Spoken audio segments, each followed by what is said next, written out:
Ça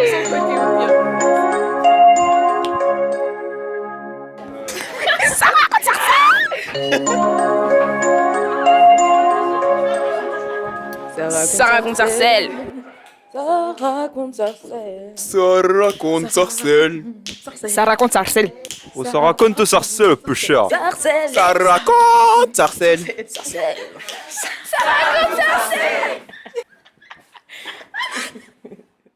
Je suis sarcellois. Je suis la pire des indécises. Taciturne, je parle peu. J'attends les prochaines vacances à chaque fin de vacances. J'aime revoir des séries que j'ai déjà vues. J'aime trop le soleil, mais je préfère rester dans le noir. Je sais puis je ne sais plus, je sais que je ne sais pas. J'adore accorder mes tenues avec mes boucles d'oreilles. J'aime faire plusieurs choses à la fois. Je suis beau et il y a des gens moches. Je pense beaucoup aux gens qui m'ont abandonné. J'ai envie de vivre sur une île lointaine, mais en même temps, je veux être confiné. Je n'aime pas voir les gens manger seuls au restaurant. Je suis un être de la nuit. Je déteste le mauvais temps. Je ne suis pas sociable. Je n'ai pas beaucoup d'amis. Je n'apprécie pas les jugements. J'ai 3 prénoms. Je suis roi dans la nuit et esclave dans le temps. Trembler lorsque l'esclave brisera ses chaînes. J'associe des chansons à des moments de ma vie.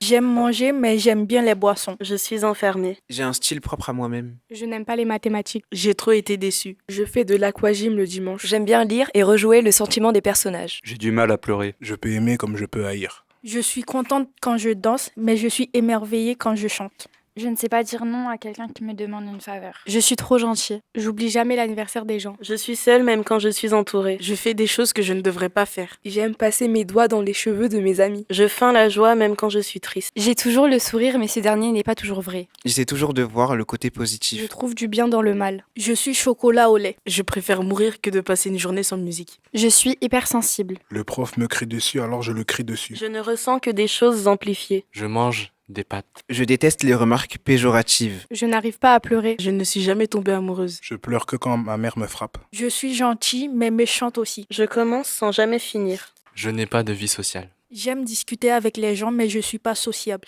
Je ne crois pas au Père Noël. Je crois à l'occulte. Quand je coupe mes liens avec quelqu'un, je ne peux pas garder ce qu'il me reste de lui. J'aime les odeurs douces. Je suis triste quand c'est inachevé et triste quand c'est achevé. Je me trouve hyper drôle. Je sais que les gens ont souvent l'impression que je suis en colère alors que je ne le suis pas. Je peux changer d'humeur très rapidement. J'ai une très bonne mémoire qui ne retient jamais ce que je souhaite retenir. Je déteste les lardons. Je pleure quand je n'arrive pas à m'exprimer. Je commence toujours à mettre mes chaussures par le pied droit. Je déteste dormir avec des chaussettes. Je réfléchis beaucoup sur moi-même. Je réfléchis beaucoup sur moi-même. Je suis hypersensible. J'aime trop l'argent. Je suis noire. Je suis maghrébine. Je suis une femme. Je suis lycéenne. Je suis sarcelloise. Je suis sarcellois. Je suis sarcellois. Si Sarcelles était un son, pour moi, ça serait le brouhaha parce que c'est un mélange de bruit. Pour moi, ce serait le son du RERD. Pour moi, si Sarcelles était un son, ça serait le bruit du marché. Si Sarcelle était un animal, ça serait un putois parce que ça sent pas très la rose. Pour moi, ça serait un lion parce que c'est dangereux. Ça serait le caméléon parce qu'il y a différentes couleurs, différentes origines. Si Sarcelles était une odeur, ce serait celle du shit. Parce que on la sent partout un peu ici. Si Sarcelles était une odeur, ce serait l'odeur de l'épicerie. Si Sarcelles était une couleur, ça serait le gris parce que c'est un mélange de noir et de blanc. Et de négatif comme de positif. Qu'est-ce que Sarcelles? Sarcelles, c'est un mélange de diversité et de bonheur, de partage. Il y a aussi beaucoup de choses pas très élogieuses à Sarcelles, mais c'est une ville où les habitants s'entendent bien et franchement, le savoir-vivre et le savoir-être, il y est dans cette ville. Une qualité pour Sarcelles, c'est le dévouement de la structure sarcelloise pour les habitants de Sarcelles et un inconvénient pareil, les guerres entre les quartiers. Fait-il bon vivre à Sarcelles?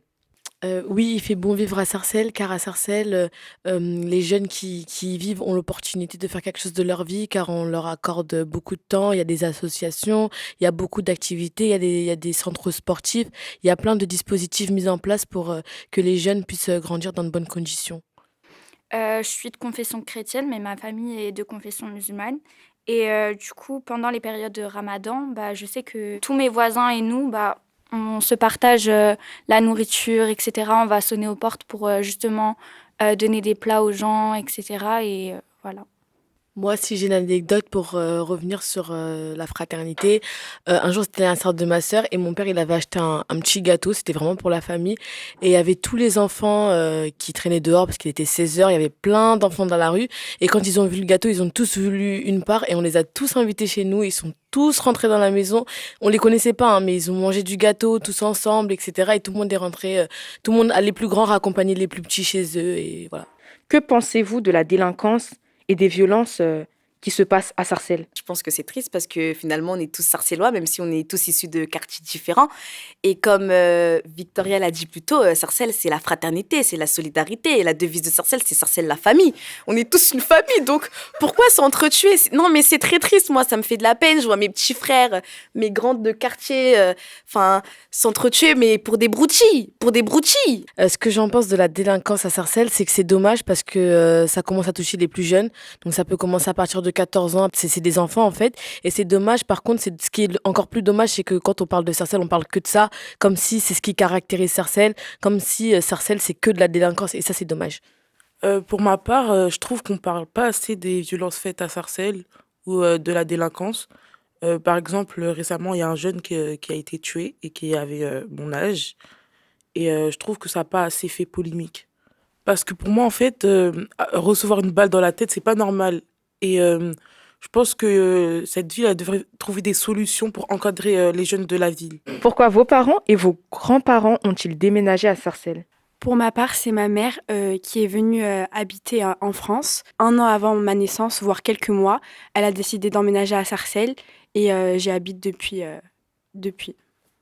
Moi, je sais que mon père, il a toujours vécu dans les villes alentours à Sarcelles, dans un rayon de 10 km, je dirais.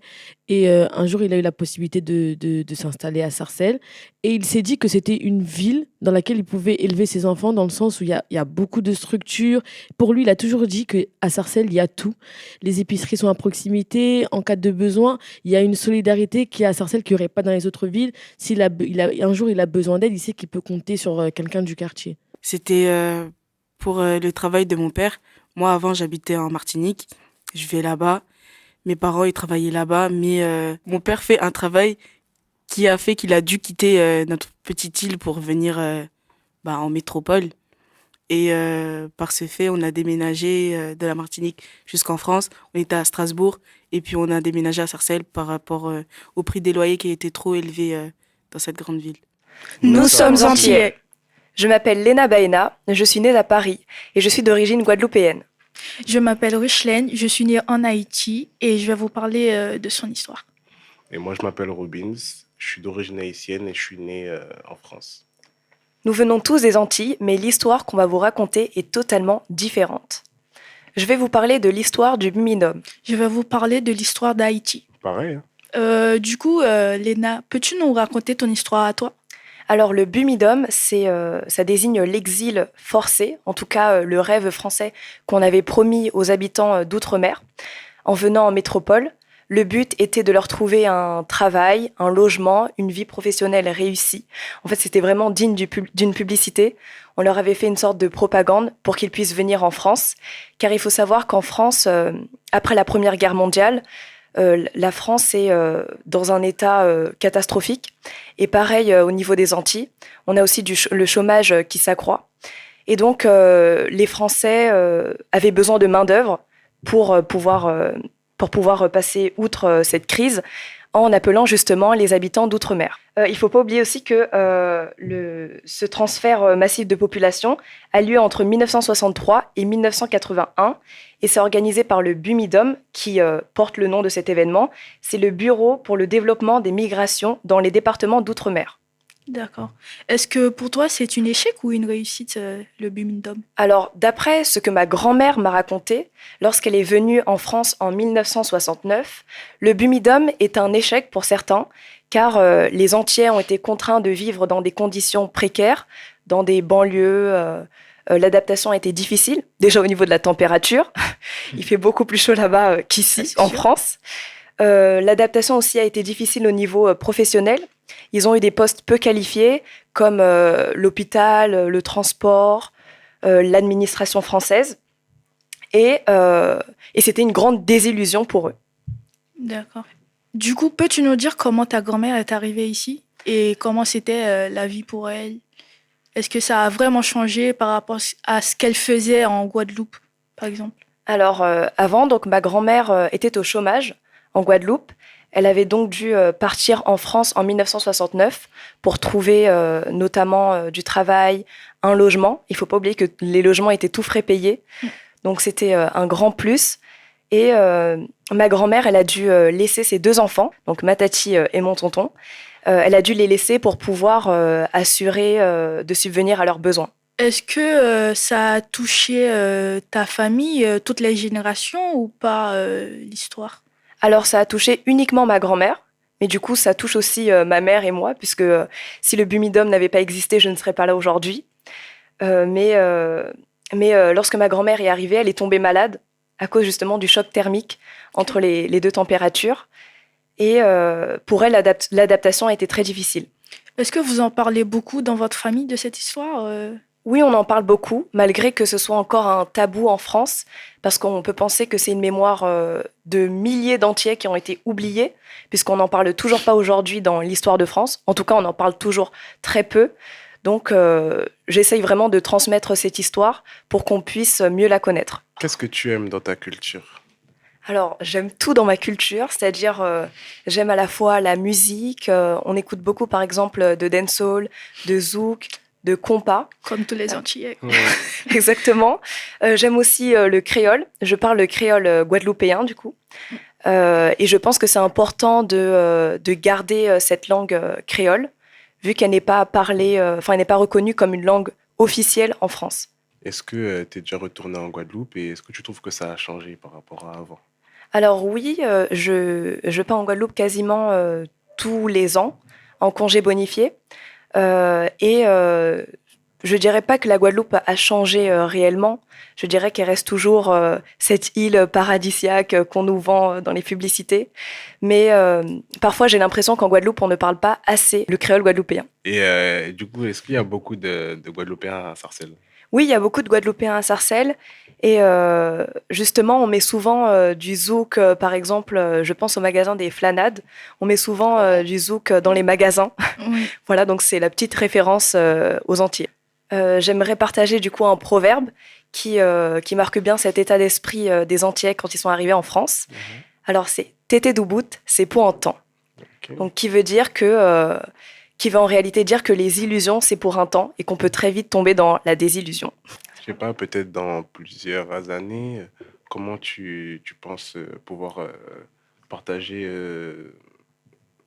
le Bumidum et ce que ça produit dans ta famille à tes enfants, par exemple? Alors, je pense pouvoir partager l'histoire du Bumidum à mes enfants en leur parlant de ce qui s'est passé, ce qui s'est réellement passé, pourquoi est-ce qu'on n'en parle pas assez en France aujourd'hui, dans l'histoire de France, et aussi leur transmettre la langue créole pour pas qu'elle soit perdue à tout jamais et qu'on n'en parle plus. Super, youpi. Je suis née en Haïti et à l'âge de 12 ans, j'ai voyagé, j'étais en Guyane, qui est outre-mer. Qui est une partie de la France aussi. Et moi, je vais vous parler de notre indépendance. Haïti, c'est un pays paradisiaque comme la Guadeloupe, la plage, qui a une grande culture et qui a pris son indépendance le 1er janvier 1804. Il a été colonisé par les Français parce qu'on était des esclaves à cette époque. Et vous savez que quand on est esclave, c'est difficile de vivre dans la vie de tous les jours. Du coup, la plupart de nos ancêtres se sont révoltés pour demander leur liberté. Alors, Ruth Hélène, comment es-tu arrivée en France? Mon père, il a voyagé parce que c'était pas facile de vivre là-bas. On avait une vie paisible. Par contre, c'est juste que des fois, les parents, ils ont un peu peur de tout ce qui se passe. Et le fait de protéger leurs enfants, ils sont obligés de s'immigrer dans d'autres pays. Et du coup, mon père, il a voyagé. Il est arrivé au Brésil. Et après, en Guyane, après quelques années, quand il a eu ses papiers, il a fait une demande pour moi, ma mère, mon petit frère. J'avais un autre petit frère. Et à l'âge de 12 ans, je suis arrivée en Guyane. J'ai fait une année et j'ai pas pu aller à l'école parce que c'était un peu difficile. Je suis arrivée en mois de février. Là-bas, c'est un peu difficile d'aller à l'école, surtout quand tu es étrangère. Au début, ça n'a pas été facile parce que surtout, mon accent, il était grave pertinent. Et je peux dire, quand je levais la main en cours, c'était intéressant. J'aime participer, mais le fait que les autres se mettaient à rigoler de mon accent, à un moment, j'avais peur de parler. Et après quelques temps, les profs, ils m'encourageaient toujours. Du coup, je me suis dit, il faut pas regarder ce que les autres disent. Il faut parler, partager. Comme ça, on va s'améliorer au fur et à mesure. Et après, en prenant mon brevet, ma mère, elle a voyagé, elle est venue en France. Et j'étais restée avec mon père et une petite sœur que j'avais. Et après avoir pris mon brevet, du coup, je suis venue ici pour faire mon lycée. Robbins, Oui. es-tu fier d'Haïti? Ah oui, vraiment. Malheureusement, je suis né en France, mais je suis d'origine haïtienne. Je parle créole, on compte pas les créoles. Bien sûr. Voilà, 509 Haïti. Et je suis très fier de mon pays. Et moi, personnellement, j'aurais kiffé avoir un accent, mais bon, le seul accent que j'ai, c'est l'accent français quand je parle créole, et ça se voit directement. Mais bon, on fait avec. Peux-tu me dire ce que tu aimes dans ton pays? Alors, comme toi tu l'as dit, le zouk, le compas, la nourriture aussi, banane plantain, piclis, riz djanjan, Banane pesée, par contre. banane pesée et bien sûr, soupe joumou. Et qu'est-ce que la soupe joumou? Très bonne question. Alors, la soupe joumou, c'est une soupe à base de joumou en France. On l'appelle poutchou. Le potiron? Ouais, Ouais. je crois que c'est ça. Ouais. Et du coup, c'est une soupe orange, épaisse, et on met de la viande, des pâtes, des navets, pommes de terre. Tu mets tout ce que tu veux dedans.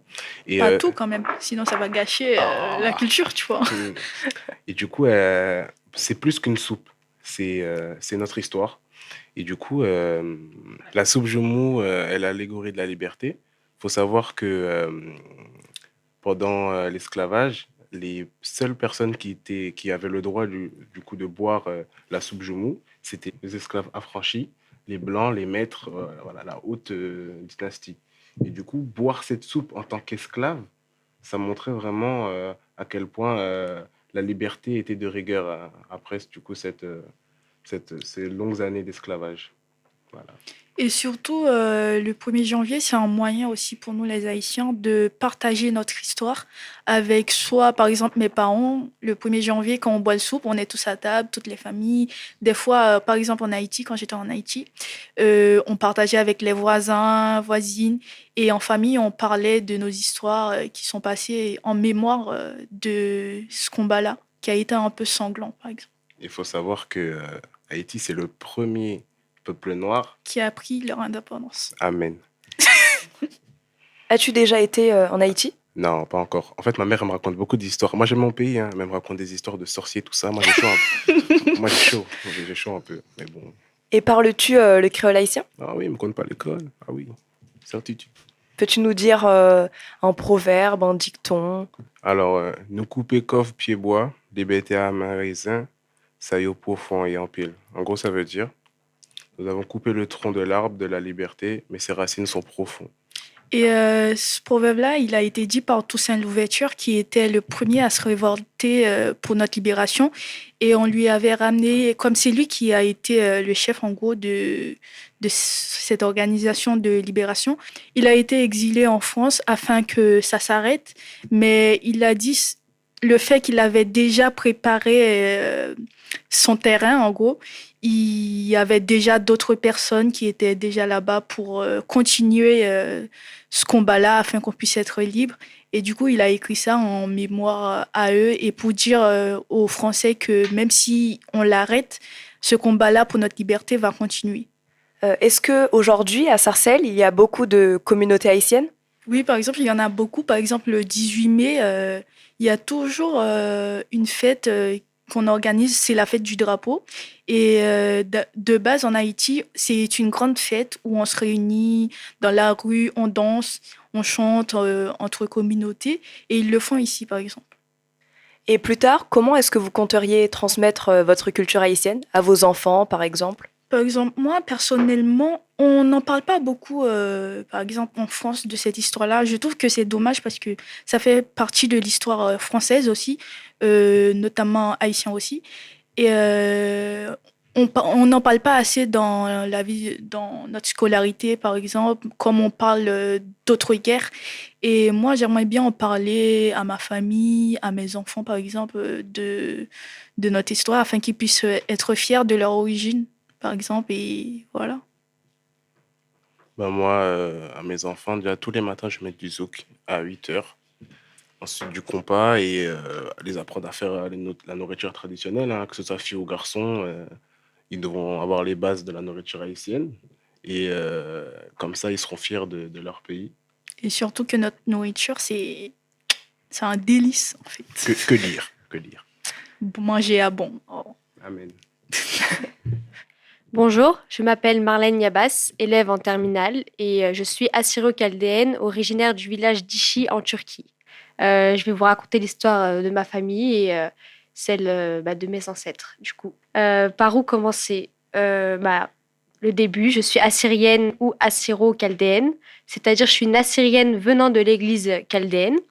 Et nous, les Assyriens, on est un peuple de chrétiens du Proche-Orient et nous parlons l'araméen, qui est la langue du Christ. Et il faut savoir que la population assyrienne était répartie dans les provinces de l'Empire ottoman, qui constituent actuellement l'Est de la Turquie, la Syrie et l'Irak. L'histoire de ma famille débute pendant la Première Guerre mondiale, en 1915, où les minorités chrétiennes sont prises pour cible par l'armée turque. C'est alors que des centaines de milliers d'Assyro-Chaldéens sont persécutés et tués dans les villages. Et c'est ainsi que les Chaldéens ont dû immigrer par grandes familles, par village, même on dit par village entier, vers la ville qui leur a ouvert ses portes, qui est Sarcelles. Et tes parents ont vécu en Turquie? Oui, ils ont vécu en Turquie jusqu'à l'âge de 14 pour ma mère et 19 pour mon père. Et du coup, suite à ces massacres, ils ont pris peur, ils ont dû s'exiler et la France, du coup, leur a ouvert leurs frontières. Est-ce qu'ils t'ont raconté quelque chose qui s'est passé là-bas? Oui, ils m'ont raconté de terribles histoires sur la vie qui a eu lieu juste avant qu'ils s'exilent, donc ce qu'il y a eu avec l'armée turque, et elles m'ont glacé le sang. Peux-tu nous raconter cet événement? Ok, je vais essayer en tout cas. Durant le génocide, comme on le sait, il y a eu des massacres, des persécutions, des meurtres et tout ça. Et il y a aussi eu des kidnappings, et c'était surtout des kidnappings de jeunes filles. Et en fait, plusieurs jeunes filles ont été kidnappées, dont l'une qui est la cousine de ma mère. Et du coup, c'est ma mère qui m'a raconté cette histoire, mais c'est encore très flou. Ce qui s'est passé, c'est qu'elle a été kidnappée par des Kurdes qui, eux aussi, ont pris part au massacre. Et il y a eu le gouvernement turc qui a mis en place des procès. Et durant les procès, les filles étaient retrouvées. Il y avait les agresseurs et les familles. Le gouvernement turc, la justice, leur posait à toutes la même question. Est-ce que la famille que tu vois sur le côté, est-ce la tienne en fait? Est-ce qu'elles reconnaissaient la famille qui était face à leurs yeux? Et la plupart ont dit non. On dit qu'elles ne reconnaissaient pas leur famille. En fait, ce qu'ils ignoraient tous à ce moment-là, c'est que les filles, malgré qu'elles soient retrouvées et tout, et qu'il y a eu un procès qui a été mis en place, elles étaient menacées par leurs agresseurs. En fait, c'était comme on va dire une mascarade. Ce procès était une mascarade en fait. Et si elles reconnaissaient que la famille qui était devant leurs yeux était la sienne, la famille en question se faisait abattre devant le tribunal à la sortie du procès. Et du coup, je pense que pour ces filles, le choix a été vite fait. Mais du coup, face à tout cela, tes parents, ils l'ont ressenti comment? Je sais que ma famille, ma grande famille, a pris peur face à ces kidnappings. Donc, du coup, c'était l'un des éléments de cause de déportation. Et du coup, aujourd'hui, ils sont très tristes parce que c'est une personne qui fait partie de la famille. Donc, c'est toujours très triste d'en parler. Et toi? Pour moi, je trouve que je suis du même avis qu'eux. Je trouve qu'ils ont bien fait de venir en France parce que c'est un nouveau départ. C'est très triste parce qu'on laisse une grande partie de nos vies et de leur vie là-bas, mais je pense qu'ils ont fait le bon choix. Et qu'espères-tu pour ton peuple? Alors, je sais que l'association des génocides a reconnu le génocide des Assyriens comme un génocide et non pas comme un massacre de masse, mais l'ONU ne l'a pas encore reconnu et pour moi, ce serait le but à atteindre dans les années à venir. Donc, je sais qu'à Sarcelles, il y a beaucoup de Chaldéens. Et donc, j'aimerais savoir les activités que vous pratiquez entre vous. Du coup, à leur arrivée, il y avait beaucoup de Chaldéens. Comme j'ai dit au début, on est arrivé par village. Et oui, on est beaucoup à Sarcelles. Si on va dans une autre ville de France, je ne pense pas qu'ils connaîtraient les Chaldéens. Mais à Sarcelles, c'est sûr qu'on ne peut pas passer à côté. Et du coup, on leur a proposé à certains de faire des petits boulots par-ci, par-là. Notamment, mes parents étaient dans la confection, c'est de la couture. Ils faisaient de la couture. Mon père en fait toujours, d'ailleurs. Et d'autres, à l'heure actuelle, gèrent des brasseries. Et voilà. Est-ce que vous avez des gastronomies ou des danses, des cultures, enfin des trucs précis? Déjà, il y a quelque chose qui nous lie, c'est sûr. C'est l'église, comme je l'ai dit au début. On vient de l'église chaldéenne, ça veut dire dans notre église, la messe se déroule en araméen. Et du coup, c'est ce qui nous lie déjà. Et il y a d'autres choses aussi. La gastronomie est très importante chez nous, notamment un plat que j'adore, qui est les aprajes, qui est constitué de riz, de feuilles de vigne qu'on enroule dans du riz et d'autres ingrédients. Est-ce que tu parles l'araméen? Oui, je parle un peu araméen. Et tu peux nous dire une phrase? Je peux vous dire Shlamay Lochen, qui veut dire bonjour à tous, ou encore Edorn Bricha, qui est joyeux Noël en araméen. Et d'ailleurs, moi, je déteste la dire parce que durant la fête et durant le rassemblement entre familles, on le dit à une dizaine de grands-pères et de grands-mères. Et c'est des chaînes où on doit répéter la même phrase. Et je déteste ça. Mais bon. Et donc, tes parents aussi parlent l'araméen? Oui, chez moi, on parle quasiment que araméen. On peut parler en français, mais on préfère parler araméen. Comme ça, déjà, ça nous force à, nous, enfants, à mieux connaître la langue, parce qu'on ne la parle pas de la même manière que nos parents. Et c'est une manière de ne pas oublier. Je m'appelle Nesrine Mahi et je suis la petite fille d'un ancien combattant qui a combattu pour l'indépendance de la guerre d'Algérie. Je m'appelle Laetitia Pêche, je suis la petite fille d'une pied noire. Je m'appelle Belkaïd Noren et je fais partie d'une famille ayant des ancêtres qui ont combattu pour l'indépendance de l'Algérie. Quel impact a eu la guerre d'Algérie sur votre famille? Ma famille présente en Algérie, elle a très mal vécu cette guerre et ça a provoqué une énorme haine envers la France. Et ça, c'était à cause des souffrances qu'ils ont pu subir. De ce qu'on m'a raconté et de ce que je sais, nos familles elles se sont battues pour leurs droits et pour avoir un pays libre et ne plus avoir à dépendre des colons français qui, selon eux, ils les privaient de leurs besoins en favorisant les pieds noirs. L'impact qu'a eu cette guerre sur ma famille et sur moi-même, c'est que ma grand-mère a dû partir d'Algérie parce que, à cause de la guerre. Et elle a très mal vécu le fait de partir d'Algérie parce que pour elle, elle était née là-bas. Enfin, elle est née là-bas. Ses parents, ses grands-parents, bref, les anciennes générations sont nées là-bas. Et quand elle arrive en France, elle a été très mal intégrée en France. À quelle partie appartenaient vos familles durant cette guerre? Alors, ma grand-mère, elle était pied noir. Alors, les pieds noirs, c'est tous les Européens qui vivaient en Algérie pendant la guerre d'indépendance. Alors pour ma part, il faisait partie du côté du FLN, qui est le Front de Libération Nationale. En fait, c'est un parti politique algérien qui a été créé en octobre 1954 pour obtenir l'indépendance de l'Algérie. Quel a été leur rôle durant la guerre? Mon grand-père, Tayeb, et mon arrière-grand-père, Mohamed, ont combattu pour la libération et l'indépendance de l'Algérie. Mon grand-père était moudjahid, donc c'est lui qui était au front. Et quant à mon arrière-grand-père, lui, il faisait partie des fidayines, c'est-à-dire ceux qui travaillaient dans l'ombre et qui procuraient les médicaments et l'argent. Alors pour ma part, ma grand-mère, elle n'a pas joué de rôle pendant la guerre parce qu'elle était adolescente ou enfant à ce moment-là. Ses parents non plus n'ont pas joué de rôle, je crois.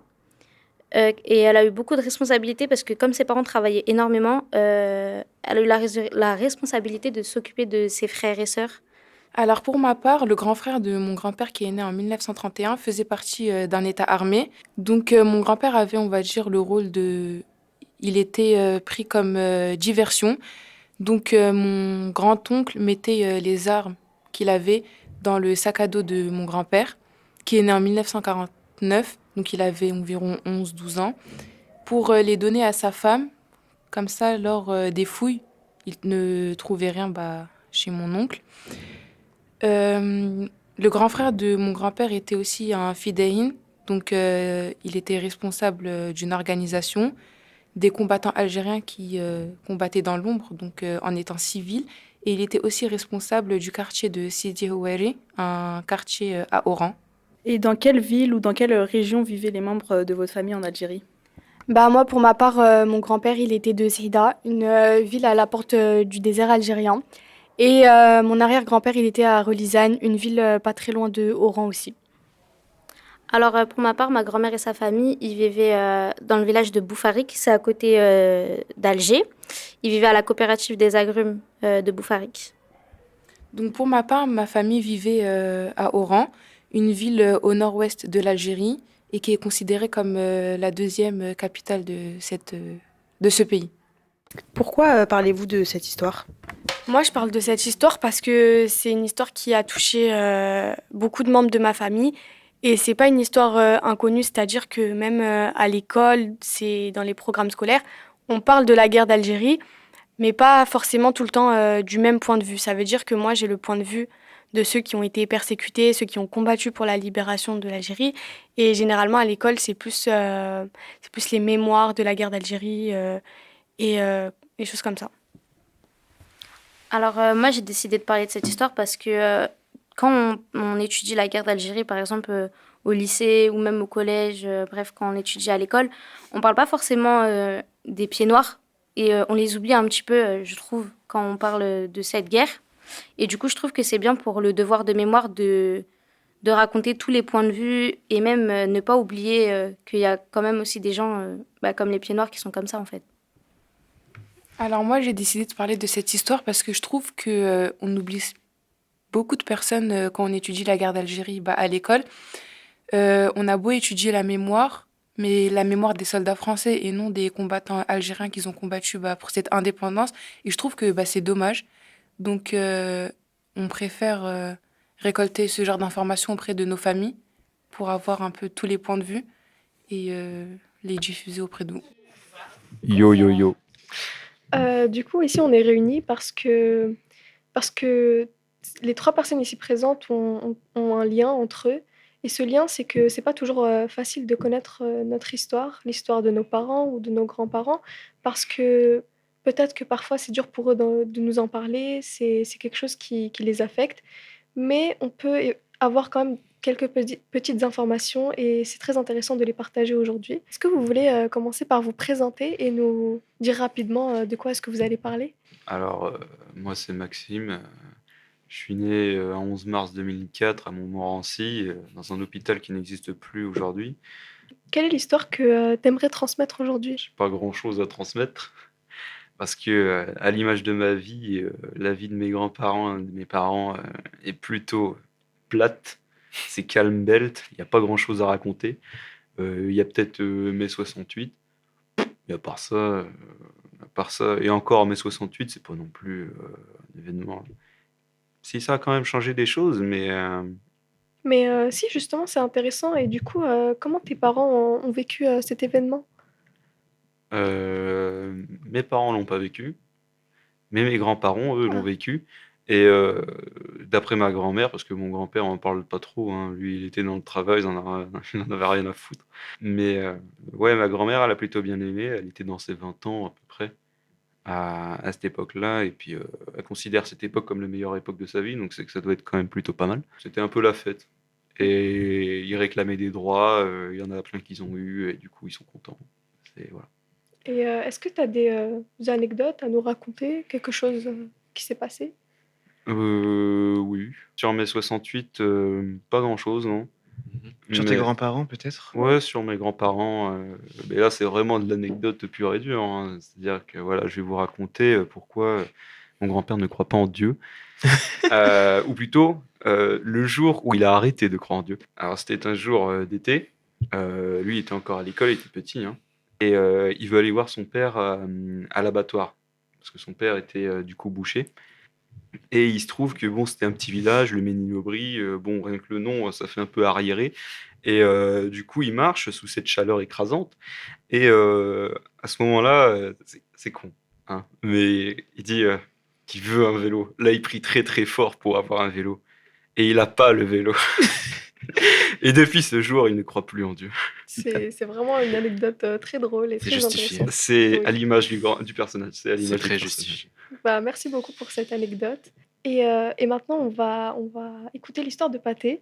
Alors, moi, j'ai eu la chance d'avoir comme grand-père un ancien soldat, un tirailleur sénégalais. Et c'est quelque chose qui me rend fier parce que déjà, mon prénom, il vient de lui. Il m'a donné comme cadeau son prénom via mon père parce qu'il était super fier de lui. Et c'est quelque chose qui se fait beaucoup au Sénégal de donner comme prénom à son fils celui de son père. Déjà, quand il était là, déjà, il est né dans les années 1900, voire 1895, un truc comme ça. Il a eu mon père en 1951. Ah, mais du coup, il a eu ton père très âgé. Oui, il a eu mon père très âgé parce que mon père fait partie des derniers des enfants. Mon grand-père a eu beaucoup d'enfants. Il avait également beaucoup de femmes. C'est-à-dire que j'ai beaucoup d'oncles, de tantes et tout. Des fois même, je les confonds certains parce que ils se présentent tous et moi je comprends pas. Ou des fois, il y en a un qui est mort et Combien de femmes? 4. Ah oui. Parce que ça se faisait beaucoup à l'époque. Enfin, même maintenant, je pense que ça se fait encore. Mais au Sénégal, c'est connu. Enfin, on peut, genre, c'est autorisé la polygamie, donc tu peux avoir plusieurs femmes. Et mon père faisait partie des derniers de ses enfants. Quand il était à la guerre, il a fait la Seconde Guerre mondiale. Il fait partie du front. Et il a beaucoup voyagé. Au début, je pensais qu'il n'allait pas bouger du Sénégal, mais en fait, il a voyagé dans d'autres pays.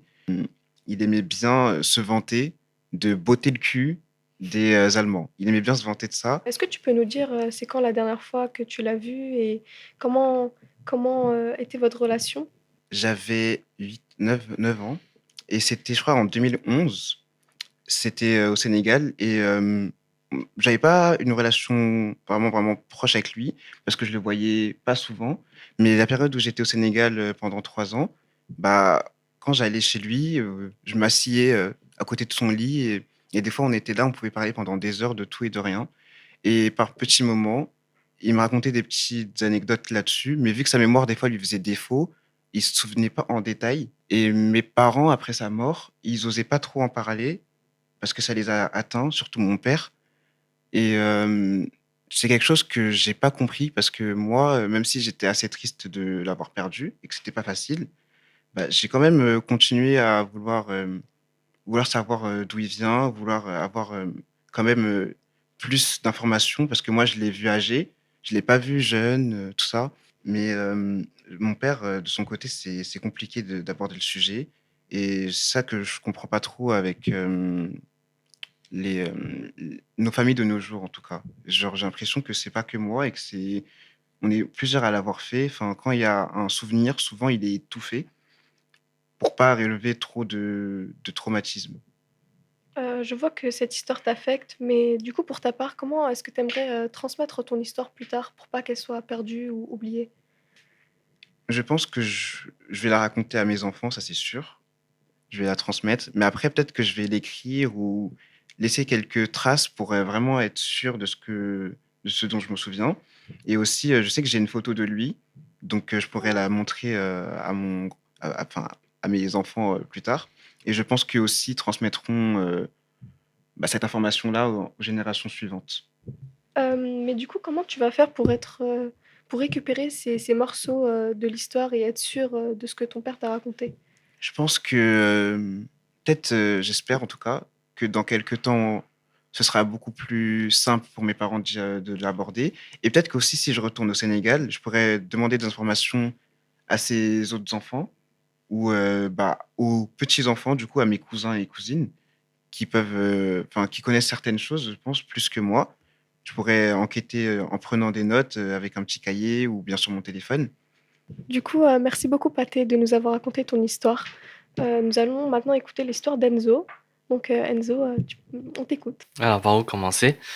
Euh, je viens d'une famille assez particulière. Du côté de mon père, c'est une famille assez artistique. Mais du côté de ma mère, dont je vais raconter ici, c'est une famille assez criminelle. Et donc, en fait, la famille du côté de ma mère, c'était une organisation criminelle en soi. Donc, c'était le frère de mon grand-père. C'était un mafieux, un parrain. Mais pas un vrai parrain d'après ma mère, qui m'a dit, pendant qu'elle faisait la lessive, en fait, elle disait que si on le cherchait, il sortait les fusils et voilà, le résultat, après, ce sera aux infos. Donc concrètement, c'était ça. Et donc, il avait une grosse réputation.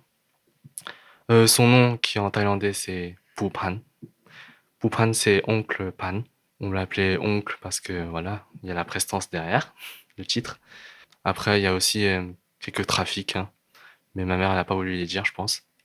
Ça s'est arrêté avec mon grand-père, parce que mon frère, le grand frère de mon grand-père, il voulait passer la succession à mon grand-père. Le problème, c'est que ma grand-mère, elle voulait pas. Elle détestait le frère de mon grand-père, en fait, parce que pour ses activités. Et donc, ça s'est arrêté avec mon grand-père. Cependant, le côté familial du frère de mon grand-père, ils se font encore des activités. C'est juste qu'on n'a plus de relation avec eux. D'accord, mais du coup, comment ça s'est passé quand ta mère t'a raconté? Est-ce qu'elle était à l'aise ou... Elle n'était pas à l'aise. Ah. Non, pas du tout. Donc, j'avais demandé plusieurs fois. Plusieurs fois, j'enchaînais plusieurs fois. Je me disais, est-ce qu'elle va répondre ou pas? Les réponses étaient très, très froides. Parfois, elle disait oui, non, ou bien ouais, c'était comme ça. Ou alors elle lâchait des petites anecdotes et tout. Et qu'est-ce que tu as ressenti par rapport au peu d'informations que tu as eues? Je comprenais un peu ma mère. Je me disais qu'il fallait quand même connaître cette partie de notre histoire. Parce qu'elle a contribué à où je suis en fait aujourd'hui. Et où ce que ma mère l'a emmené à faire un voyage en France et à rencontrer mon père, etc. En fait, c'était un événement qui a enchaîné sur un autre événement qui m'a amené à moi, en fait. Pourquoi ta mère elle est venue en France précisément? En fait, on était des vieux riches, c'est ça qu'on dit? On était des vieux riches, donc on avait des terres, etc. Mais sauf qu'à cause des dettes de mon grand-père, à cause de toutes ses activités, je pense, on a eu beaucoup de dettes, il fallait les payer, et on est devenu une famille un peu moyenne. Et ma mère, elle voulait chercher du travail pour avoir de l'argent. Elle s'est tournée vers la France dans les années 90, et donc elle est venue ici. Elle a fait un travail de couturier, et c'est là qu'elle avait rencontré mon père. Et donc, la suite, je suis là. Est-ce que tu es déjà retourné en Thaïlande? Oui, plusieurs fois. C'est quotidien avant le confinement et le Covid, en fait. Genre, je regarde beaucoup de cette culture, parce qu'en fait, ça m'a appris à respecter les aînés, etc. L'aspect familial, et, et me débrouiller tout seul, en fait. Parce qu'on m'envoyait à travailler les terres et faire le ménage, etc. Du coup, tu peux confirmer que l'image que les Français ont de la Thaïlande est vraiment très différente de ce que toi tu as vécu. C'est une vision très touristique. C'est une vision très touristique, je l'accorde. Mais ouais, en France, on va le côté plage, fête, boîte de nuit, Bangkok, la nuit, etc. Non, moi, je voyais les deux côtés. Mais je voyais pas davantage le côté quotidien, en fait, de la Thaïlande. Comment les habitants, comment les locaux vivaient. Cette question, elle est destinée à vous tous. Qu'est-ce que vous avez appris de toutes ces informations que vous avez eues de votre famille et qu'est-ce que ça vous a apporté au final? Moi, le premier, je sais pas. Ça a peut-être changé mon point de vue sur ma famille, que je pensais très normal, en fait. mais pas du tout. Et je me demande encore s'il y a des trucs à chercher. Donc voilà. Oui, c'est ça, en fait, on devient très curieux après. On se dit, peut-être qu'au final, il y a encore 1001 histoires comme ça. Qu'est-ce qu'on en sait? Quant à moi, qu'est-ce que ça m'a apporté? Pas grand-chose de bien fou, mais c'est toujours important de savoir d'où on vient. Ben, un jour, j'ai entendu un père à une pote à moi qui disait qu'il n'y avait pas d'arbre sans racines. Et donc, oui, forcément, faut savoir d'où on vient, hein, même si c'est pas extraordinaire, c'est toujours important pour permettre de se construire identitairement. Au moins, ce sera pas des questions qu'on se posera plus tard, quoi. Voilà, donc autant le savoir maintenant et puis savoir d'où on vient, c'est important. Moi, je trouve que, comme vous avez dit, c'est quelque chose qui fait partie de nous. Ça nous poursuit, c'est notre histoire. Et ça m'a fait vraiment plaisir de beaucoup plus découvrir. Parce qu'avant, j'avais des souvenirs, mais pas énormément comme aujourd'hui. Et quand j'ai redemandé à mon père, il était un peu plus ouvert, mais un peu fermé, mais toujours un peu plus ouvert pour répondre à certaines questions que je me posais. Et ça m'a fait beaucoup de plaisir. Et enfin, je trouve que chacun de nous avons une histoire. Et des fois, elle est souvent cachée par le passé et par nos parents ou nos grands-parents, ou ça dépend des gens. Mais de soulever cette histoire, ça attise notre curiosité et ça nous... je sais pas comment dire. Ça nous pousse à chercher nos racines et trouver qui nous sommes réellement. Personnellement, j'ai trouvé toutes vos histoires très très intéressantes et j'ai été ravie de les entendre. Elles m'ont passionnée et je pourrais vous donner comme conseil d'en parler aux autres. Ce podcast a été un moyen d'en parler et c'est très bien, mais il faut en parler plus souvent, peut-être à vos cousins, à vos amis, à d'autres membres de vos familles qui sont peut-être pas au courant. Vous avez eu la chance d'avoir certaines informations, pas toutes malheureusement, mais on se contente de ce qu'on a. Et donc n'hésitez pas à les partager à ceux qui n'ont aucune information, parce que ça peut les étonner tout autant que vous, et ils peuvent découvrir tout simplement des choses. Et merci encore à vous. Merci à nous, il n'y a pas de souci. Hier, j'étais KO. Aujourd'hui, je suis jeune. Demain, je serai maman. Plus tard, je me vois être une femme d'affaires. Plus tard, je me vois vivre dans un pays où il fait toujours chaud. Hier, j'étais un enfant. Aujourd'hui, je suis dans mon histoire. Demain, j'espère être loin d'ici. Demain, j'espère me sentir meilleure. Plus tard, je me vois vivre en Espagne ou dans le sud de la France. Plus tard, je me vois vivre sans me soucier du lendemain. Plus tard, je me vois ailleurs qu'à Sarcelles. Aujourd'hui, je suis en paix avec moi-même. Hier, j'étais la moi du passé. Demain, j'aurai mon bac avec mention. Demain, je serai mariée. Demain, je serai célibataire. Plus tard, je me vois devenir avocate. Plus tard, je me vois enfin payer mes colis toute seule. Aujourd'hui, je suis majeure. Demain, je vais m'ennuyer en cours. Demain, je serai riche. Plus tard, je me vois à la tête d'une grande entreprise. Plus tard, je me vois seule avec de l'alcool. Plus tard, je me vois prof à Sarcelles. Plus tard, je me vois en Polynésie. Plus tard, je me vois loin d'ici pour pratiquer ma religion. Plus tard, je me vois m'épanouir dans le silence. Plus tard, je vivrai seule avec mon Rottweiler. Plus tard, je veux vivre avec des animaux. Plus tard, je voudrais voyager. Plus tard, je veux vivre loin d'ici. Sarcelles me manquera. Plus tard, je reviendrai à Sarcelles voir ma famille et mes amis. Demain, j'écrirai mon histoire. Ça va comme Sarcelles! Maëlys, Victoria, Léna, Robbins, Rushlен, Saoussane, Asia, Alia, Gwendoline, Soraya, Mariama, Noéline, Lynn, Marlène, Laetitia, Myriam, Noren, Sarah, Esrine, Evan, Maxime, Enzo, Pâté. Je remercie ma mère, Monique. je remercie ma mère, Julia. Je remercie mon père, Abdoulaye. Je remercie ma mère, Marie-Michel. Nous remercions Madame Hérault. Je remercie ma grand-mère Colette. Je remercie mon grand-père et mes parents Yasmina et Abdelkader. Je remercie mon grand-père Tayeb. je remercie ma mère. Merci Zazie. Merci Madame Carlessira et Madame Victory.